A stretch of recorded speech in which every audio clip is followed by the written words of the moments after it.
Salut et bienvenue sur cette courte vidéo sur laquelle je vais vous présenter quelques lignes de commande pour faire des configurations rapides. Avec les lignes de commande, donc vous pouvez faire ou bien avoir des informations plus rapidement que si vous utilisez la souris par exemple.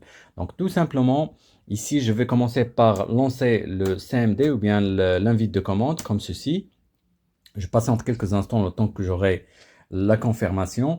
Donc, tout simplement, la commande pour avoir les informations réseau, c'est ipconfig, comme ceci, ipconfig, et tu valides par entrée. Donc, ici, tu auras toute l'information, donc le DNS, IP6, IPv4 et le sous-réseau et l'adresse IP du routeur.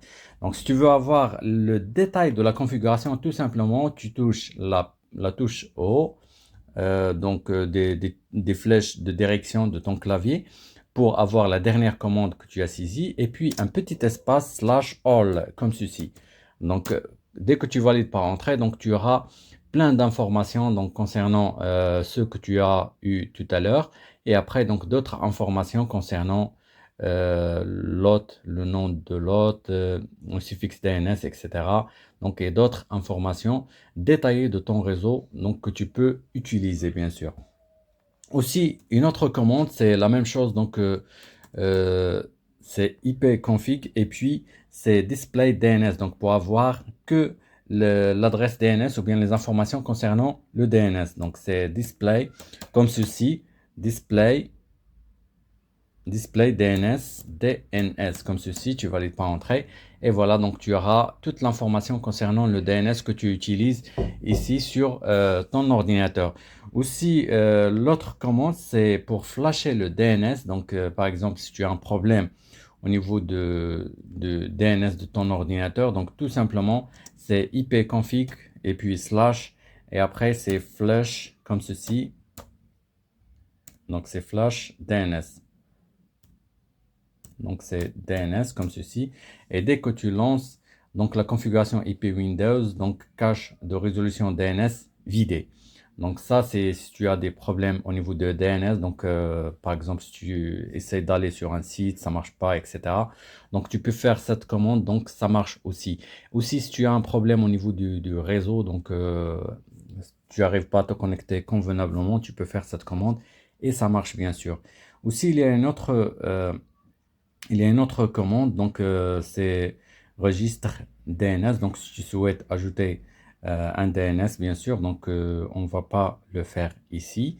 Donc aussi, il y a une autre commande, c'est release. Donc aussi, donc ça envoie un message DHCP release au serveur DHCP pour libérer la configuration DHCP. Donc ça, on peut le tester tout de suite, bien sûr.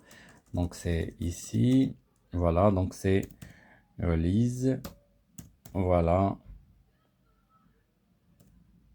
et je valide par entrée. Donc comme tu vois ici, donc la configuration a été réinitialisée bien sûr. Donc aussi, donc c'était pour le IPv4, donc pour le V6, donc c'est release et il faut ajouter le 6 comme ceci, donc pour que ça soit effectif bien sûr. Donc si je veux renouveler ou bien renouveler la configuration DHCP pour tous les adaptateurs bien sûr, donc par exemple ce cas de cette commande, c'est que par exemple vous avez été logué sur un Wi-Fi et vous n'avez pas l'adresse IP par exemple convenable pour se connecter, donc ou bien que vous avez un conflit. Donc c'est très rare avec les nouveaux équipements actuellement. Mais en tout cas, si vous tombez sur ce problème-là, donc vous pouvez faire renew comme ça, comme ceci. Donc tu valides et ça va marcher. Donc tu vas avoir une nouvelle adresse IP sur laquelle tu peux travailler, bien sûr. Aussi, si tu veux avoir pour le IPv6, donc c'est tout juste ajouter un 6 après Reno, donc pour avoir la configuration IP, DHCP de IPv6. Aussi pour avoir de l'aide, donc concernant par exemple avoir toutes les commandes nécessaires ou bien disponibles, donc tout simplement c'est avec un point d'interrogation comme ceci et après tu valides, donc tu as l'ensemble des commandes ou bien l'ensemble des commandes possibles que tu peux utiliser avec cette commande. J'espère que cette petite vidéo vous a plu. Si vous n'êtes pas encore abonné à ma chaîne, je vous invite à le faire et à la prochaine vidéo. À bientôt.